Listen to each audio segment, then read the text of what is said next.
Welcome back to Project Red Pop. You thought you'd seen the last of this, but no, sadly not. Here we go.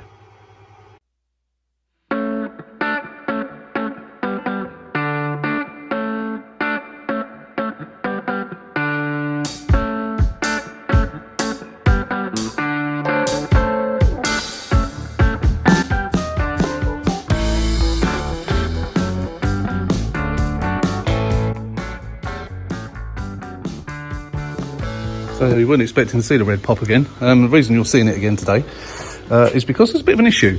It's the following day after it's the same day that the video uploads, but I filmed the video mainly yesterday. The issue I've got is even before the cam belt was changed, it took 2 or 3 turns of the key to start the car. I changed the spark plugs and I was hoping that might do the job, but it's actually lumpy on tickover. When you start it from cold, it's lumpy and the car's almost sort of shaking a little bit from side to side. Not a lot, but you know, enough to warrant something's not quite right.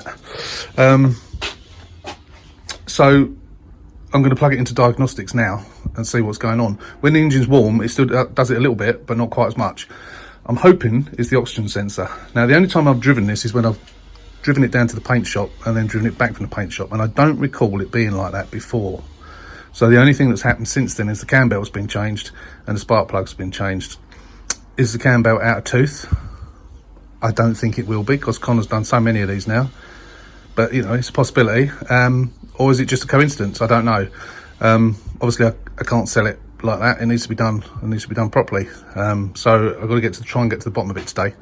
As you know, it's going in for MOT on Thursday. If I can't figure it out, I'll have to ask them if they can try and figure it out for me.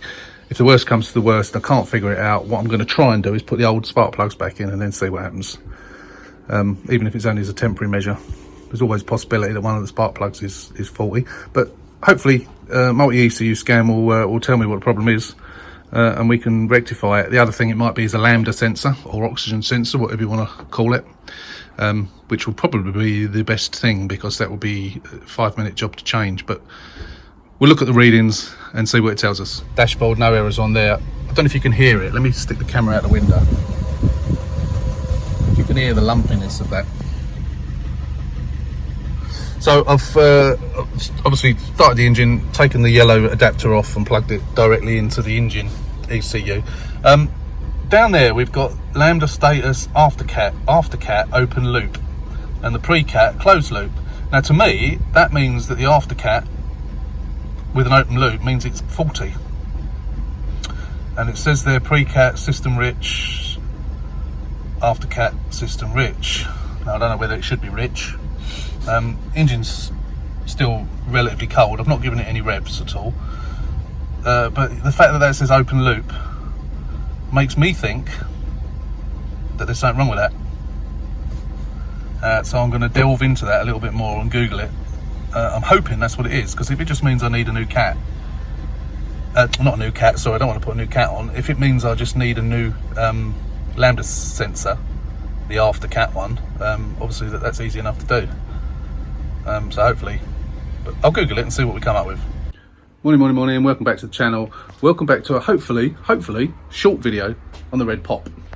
As I mentioned in the last video, I thought it was all done. It went for the MOT, it failed the MOT. All it was, it needed new brake pads, which I think I knew anyway, but I wanted to get it MOT'd just to see if there was anything else. Due to how busy the garages are at the moment, because the COVID extension of the MOTs has come to an end, so everyone's going mad to get their MOTs done. They're really busy. So rather than me getting the car back, doing the brake pads, taking it back, and then I'd have to book it in for another MOT, and I don't know how long I was going to have to wait. So I've got a buyer for this, so I just let them do it. So they've done the brake pads. They called me up and said, we've got the wheels off to do the brake pads, and really the discs need doing as well. So I said, well, I've got discs, so if you can do the pads, then I'll do the discs when I get back, which obviously isn't ideal. They called me back and said, look, you're a good customer. If you want to drop the discs down to us, we'll put them on for free. So that's what I did. So I've now got new discs and pads on it. They've only charged me for doing the pads, which is really good of them. So that's done. It's the MOT, it's past the MOT, brand spanking new MOT today now. But I've got this lumpiness on tickover. Now, I don't know where this lumpiness has come from. The only time I've driven this car was to the paint shop and from the paint shop, and I don't recall whether it had the lumpiness or not. It seems to drive completely fine, but when it's on tick over, more so when the engine's cold, but also when it's warm as well, it's just on tick over, and you can hear it sort of missing. So I asked them to have a look when they did the MOT, and they think it's probably a dodgy spark plug. Now I'm thinking, yeah, it could be a dodgy spark plug, could be a plug lead, could be a coil pack, could possibly be the I was going to say the catalytic converter, the post-cat lambda sensor. When I did my checks on the diagnostics, I did it on the white one sitting here, and on the pre-cat, it came up with either lean or rich, depending on how warm the engine was. That's on the pre-cat one. On the post-cat, it came up and said active. Now on the red pop, it either says, I think it was saying rich all the time, and someone questions, why is it rich on the post-cat? If it's rich on the, or even if it's lean on the pre-cat, why is it rich on the post-cat? So I immediately thought maybe the post-cat one is faulty. So I've done the diagnostics. There's nothing apart from that, nothing's coming up. It's not throwing up any errors or anything, but there's a definite misfire there somewhere. So it could be one of several things. I've got a fly buzzing around my head. So what I've done is the bloke who lives up the road, who I give the scrap to, I gave him the spark plugs amongst lots of other stuff. I've just gone back up, just walked up to his house and got the old spark plugs back. I've cleaned them up, and I'm going to put them in and try them and see what happens. So I guess it's a matter of elimination, really. So first thing I'm going to do is try the spark plugs. After that, I'm going to take the coil pack off of the white one sitting here and try that, see if that works. If not, then I have ordered a new post-cat lambda sensor, but the people on eBay are messing me around and they've not dispatched it. I bought it 4 or 5 days ago. They've not dispatched it, and they're telling me it won't be dispatched until about the 18th of June. And it's what, the 8th today? Ridiculous, absolutely ridiculous. So I've asked to cancel that. I have got one, but because it's the post-cat, generally the cable is longer. And the one I've got, I think, is the shorter cable. Although the sensors are exactly the same, it's the length of the cable is different. So I'm not sure it'll be long enough, but I will check. And if I can change that, if it's still not working after doing the plugs and the coil pack, then that'll be the next thing to try. I'm gonna have a fiddle with the HT leads. Are they still called HT leads? They used to be called HT. It's the plug leads, we'll call them. I'm gonna have a fiddle with those as well before I change the coil pack, just to see if it makes any difference. But hopefully, fingers crossed, I can get to the bottom of it today. The lady is coming at 3 o'clock this afternoon to have a look at it, and I'm going to take them for a spin. It's for their daughter, who I think has only had 2 or 3 driving lessons, so it's going to be a surprise for her. So it needs to be 100%. Obviously, I've told her what the issue is, and she's still happy to come and have a look. So yeah, so I'm not going to film it all, but we'll come back when we've done something and see what happens, and then with a bit of luck, we'll get to the bottom of it. So see you in a bit. So I'm none the wiser on this. So what I've done is I've put the old plugs back in, tried it, still the same. I've changed over, I've taken the coil pack out of this one, put it in this one, tried it again, still the same. I've changed the top lambda sensor, checked it, still the same. I can't get that bottom lambda sensor out. It's because it's on the like rusty old bottom of the, or top of the pipe, exhaust pipe. I could just can't get it budged. I was clutching at straws as to whether it's that anyway. But what I have noticed on the white pop, why do people bodge things? Look at this. That pipe, it's got a split in it, big split in it there, probably there. Someone's wrapped some tape around it. There was no clamp on that end. Why do people do this? It's just crazy. Luckily I've got one of those, so I can just take that one off and put a new one on.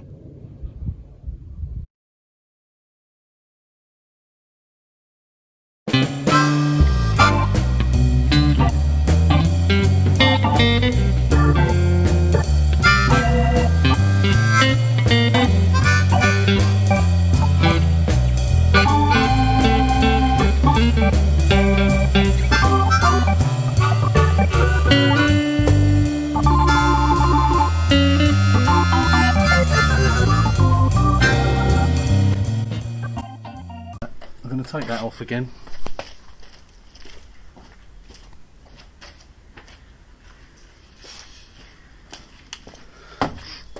took that off on, I need to disconnect the battery on this one, don't I?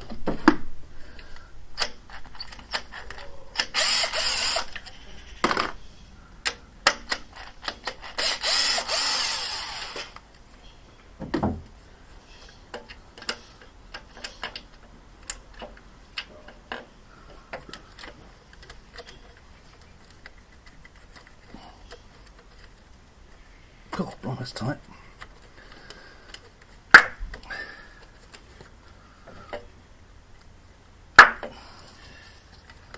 Pop goes the weasel.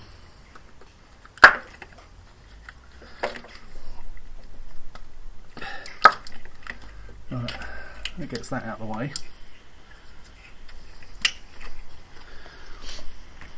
Now, if you remember, we have, as we've said before, we have swapped those already. Okay, so disconnect. The more I look at that, the more I think it might be damaged. Need to get it off to have a look, but I'm quietly confident it might. Oops!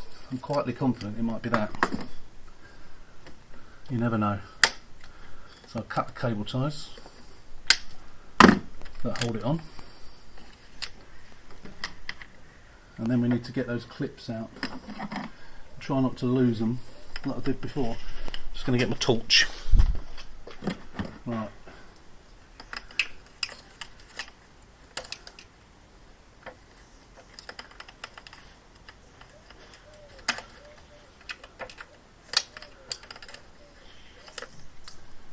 I don't know if they need to come all the way off completely.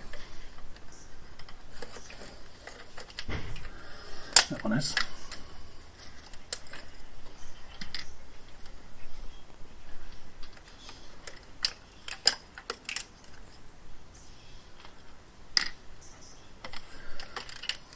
If we can catch them with the magnetic tool, so much the better.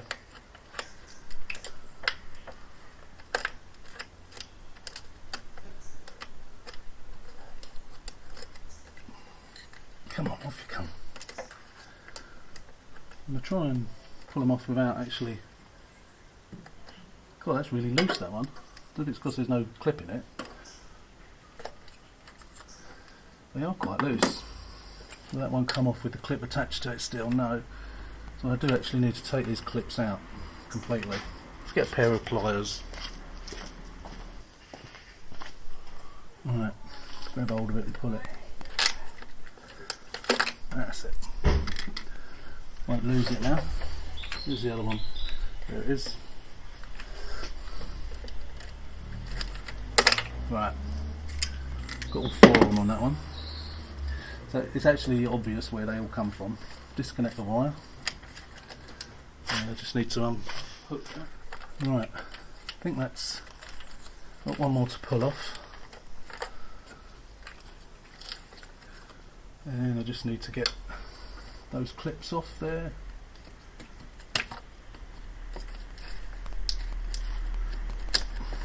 No, not that one.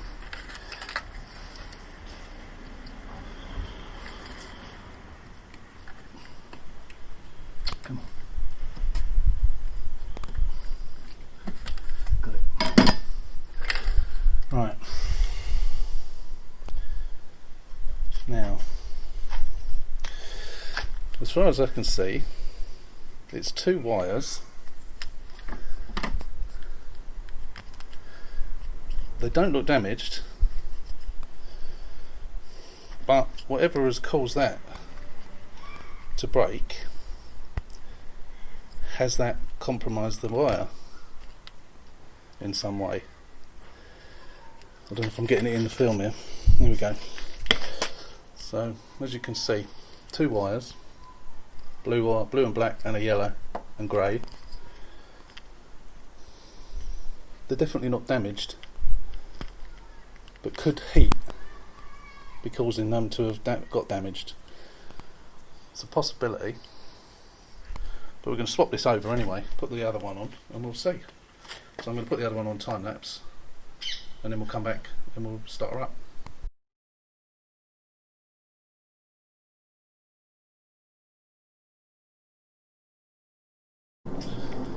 Right, it's all put back together. Just going to move all these bits out of the way. now I'm gonna, oh, I've got to put the coil pack back on first. Forgot about the coil pack. Let's put that back on first and we'll come back. Coil pack's on. Let's give it a go. Fire in the hole.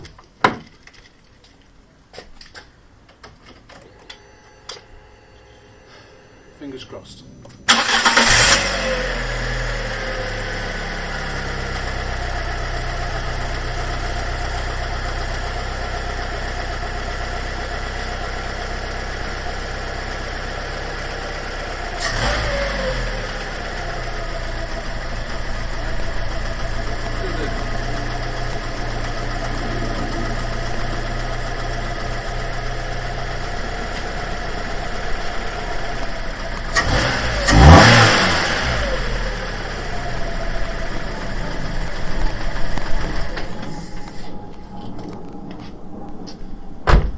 No. Still the same. Damn it. Right, I've just taken the throttle body off of the white pop, and now I'm going to take the throttle body off this one and try that. I'll do it on time lapse, but nightmare.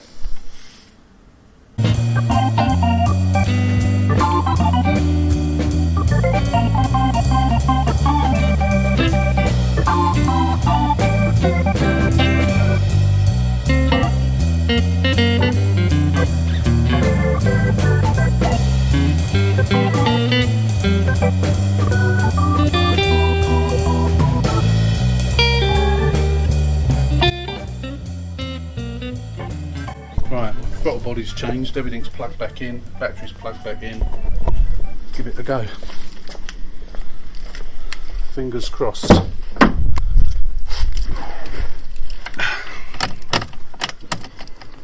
Let the computer do its thing. Right, fire in the hole. It starts, that's a bonus.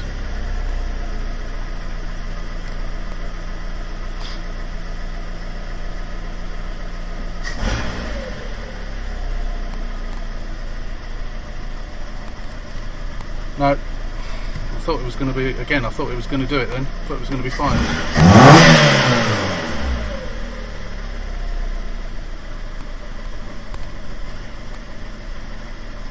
Right.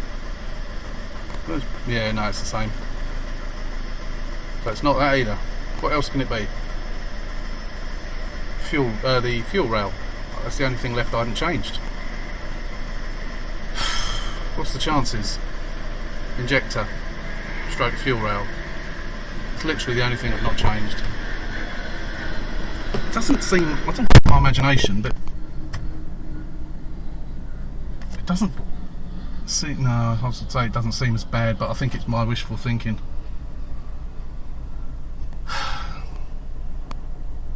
So I guess the fuel rail is the only thing left that I can try, and then I am completely stumped. I've changed everything. Literally everything. So with no errors,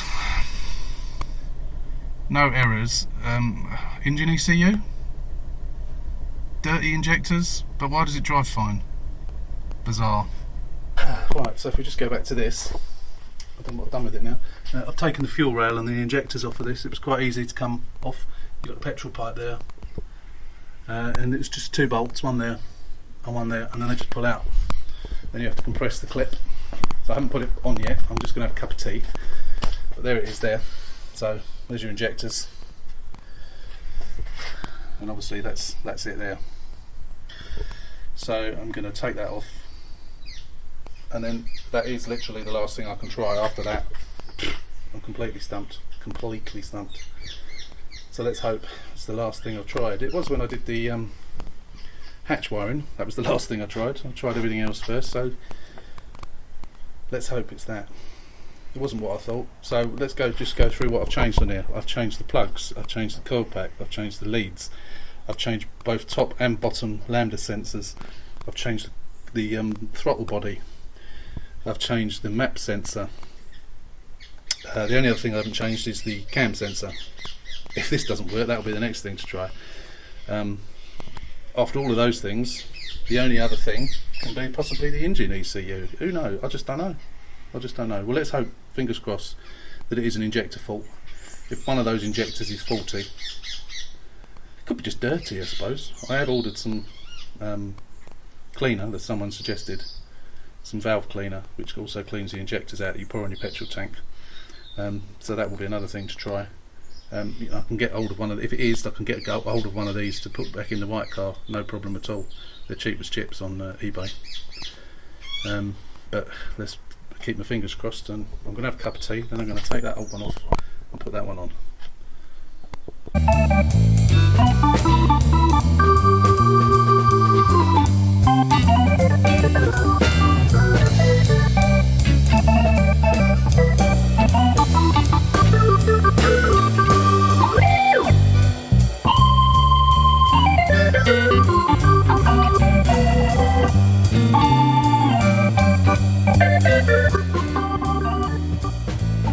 I had an absolute nightmare.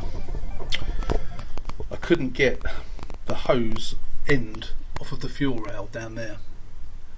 I could not get it off. One off the donor car, for want of a better description, came off fine. You can press the 2 tabs and a bit brute force, but it then pulls out.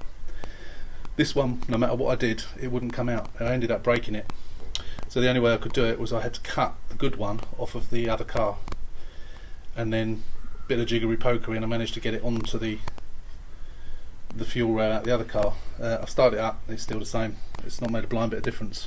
Not a blind bit of difference. So last thing I can try is the cam sensor, but nothing left to try after this, so I'm at a complete and utter loss if that doesn't work.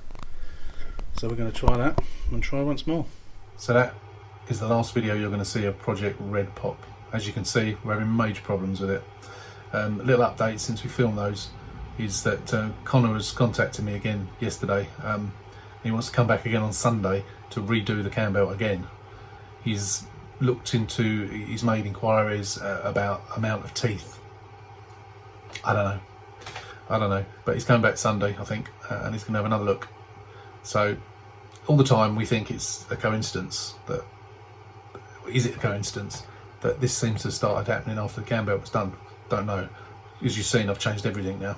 There's really not, apart from the engine ECU, there's nothing left to change.